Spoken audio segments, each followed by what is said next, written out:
viceministro de Salud de la provincia de Buenos Aires, Nicolás Crepla, que está con nosotros. Viceministro, buen día, ¿cómo le va? ¿Qué tal? Buen día. Un día lindo por la cantidad de vacunas, ¿no? Rompimos un récord positivo en este caso de las que estamos recibiendo. En los últimos días hablan de 1 millón de turnos que están asignando. ¿Estos números de vacunas significan que nos vamos a ir acostumbrando al millón de aquí en más? Bueno, esperemos. Ahora con el arribo de 2.148.000 vacunas nuevas, sí, a la provincia nos tocará un 38% de esto, así que debe ser un poquito menos que 1 millón más.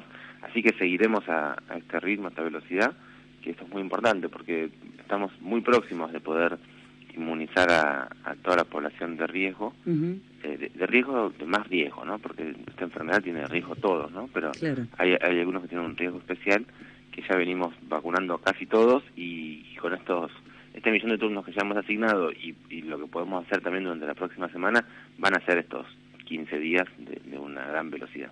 Desde ya que vamos avanzando con otras franjas sectarias, ¿no? Por ejemplo, 40-49, con enfermedades preexistentes, ministro, y también genera mucha expectativa que ya se esté pensando en algunas semanas empezar a vacunar a pobladores de la provincia de Buenos Aires con más de 18 años, ¿no? Con algunas afecciones preexistentes. Sí, tal cual, eso está empezando a suceder también. Pensemos que la provincia, como es tan grande, sí, nosotros vamos distribuyendo con un sentido lógico, pero en algún lugar, en alguna localidad, quizás ya hemos pasado de vacunar a todos los que tienen más de 40 años con comorbilidades, entonces ya empezamos lentamente, mientras terminamos en algún lugar con esa población, en otros estamos empezando, ya empezaron a llegar de algunos que tienen 30 y pico con comorbilidades.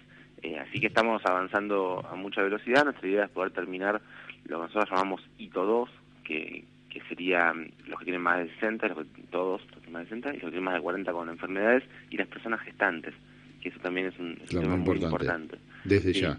Y eso podemos terminarlo probablemente en pocos días, si todo sale bien, y ya dedicarnos a terminar con todo el grupo, que sería de mayores de 18 años con comorbilidades, y los que tienen, los trabajadores de la educación, de la seguridad, y con eso terminaríamos lo que definimos como población de riesgo. Nos faltan algunos días, por supuesto, algunas semanas quizás. Sí. Totalmente. En las últimas horas vimos y escuchamos a Elisa Carrió, Lilita Carrió, que puso, lo logré, estaba feliz con la foto, el videíto.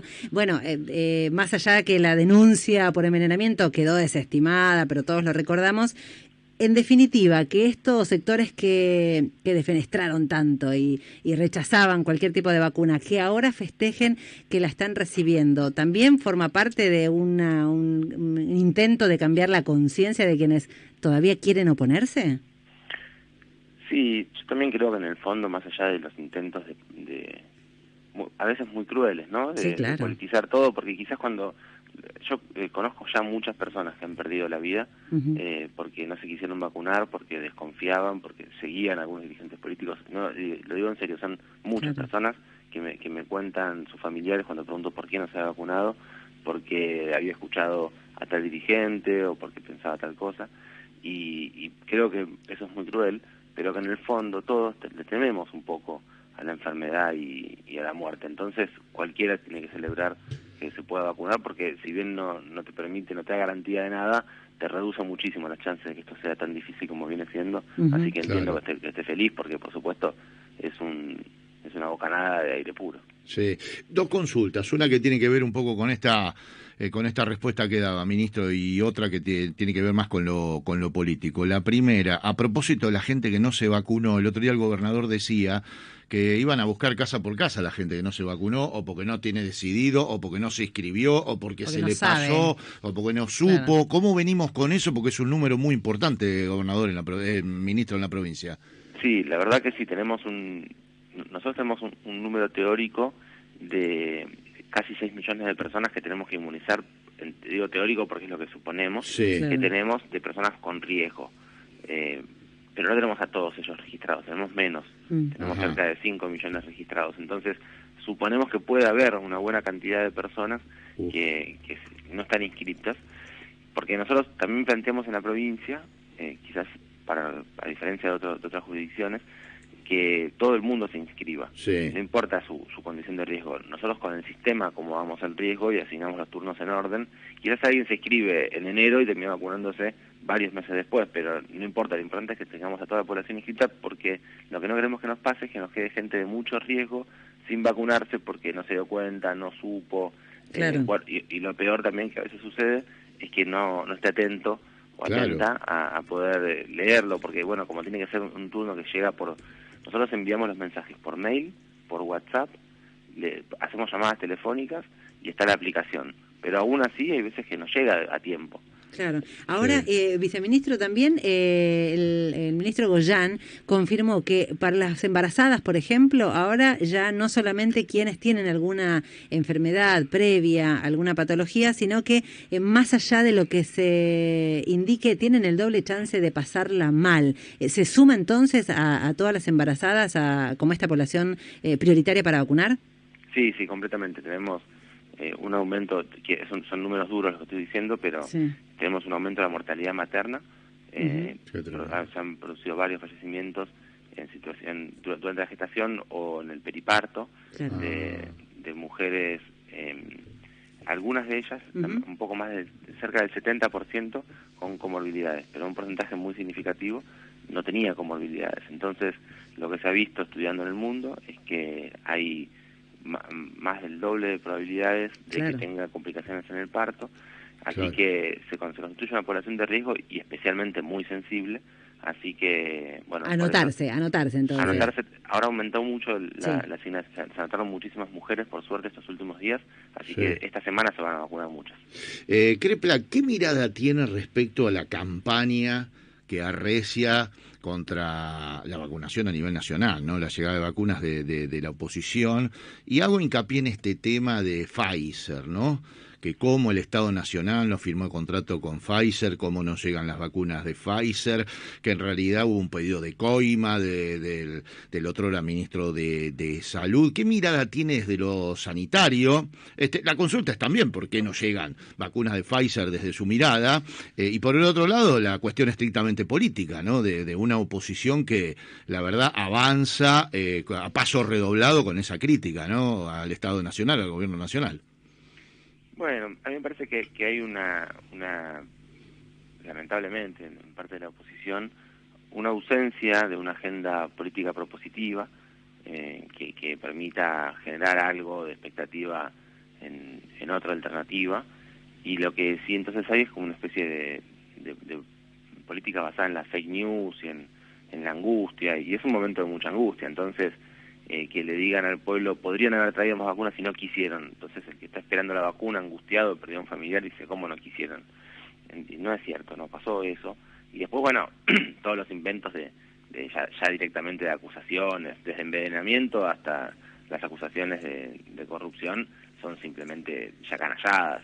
Yo creo que también son delitos, pero me parece que tiene que ver con una ausencia de una agenda más interesante y más propositiva, intentar estar en el espacio público ensuciando y apoyándose en la angustia que significa una pandemia. Y la verdad que hay muchas vacunas en el mundo. Nosotros hemos entablado, nosotros en la provincia de Buenos Aires lo hemos hecho muchísimo más, sin ninguna duda, y con mucho más éxito también el Estado Nacional, que está llegando con estas vacunas ahora de millones, pero todos hemos colaborado todo lo posible en contactarnos con los que venden vacunas. Hay muchas vacunas en el mundo, hay muchos productores, sobre todo los de origen estadounidense y algunos europeos también, que uno conversa con ellos y dicen, sí, muy interesante, bueno, pero no tengo todavía porque primero todo lo mío es para Europa o todo lo mío es para Estados Unidos. Eso fue lo que pasó con todas las empresas estadounidenses, que de hecho tienen prohibido exportar. Así que en esa línea yo creo que esa es la principal razón por la cual Pfizer no pudo proveerle a Argentina. Después hay discusiones sobre un contrato. La verdad que las discusiones en contrato son siempre discusiones en un contrato y son largas, pero nunca ningún contrato prohíbe la contratación de vacunas. Yo creo que lo que termina sucediendo, lo explicó el presidente el otro día, no podían comprometerse a dar lo que habían dicho que iban a dar. Pensemos que Argentina fue la sede de la investigación más importante que se hizo, entonces tenían cierto compromiso debían darnos vacunas y no pudieron porque decidieron dejársela en su país de origen, quien había financiado la investigación por otro lado. Sí. Entonces me parece que más pasa por ahí.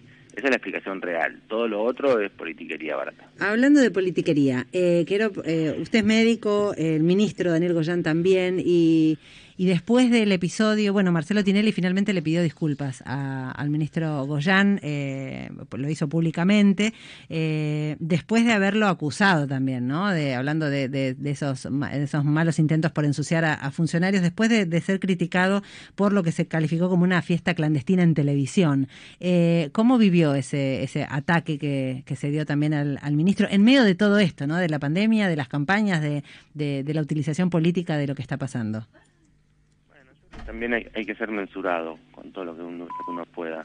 Son momentos en los que a mí me parece que la palabra del ministro de Salud de la provincia y de la ministra de Salud de la Nación en particular son palabras que son muy importantes y que uno tiene que escucharlas con cuidado, y lo que dice hay que poner las barbas en remojo y pensar, porque en este momento, además habiendo demostrado ya tanto tiempo de la pandemia que hay mucho trabajo encima, mucho conocimiento, yo creo que son palabras importantes, entonces hay que ser cuidadoso. Bueno, me parece que no hay que entrar en ningún tipo de disputa innecesaria.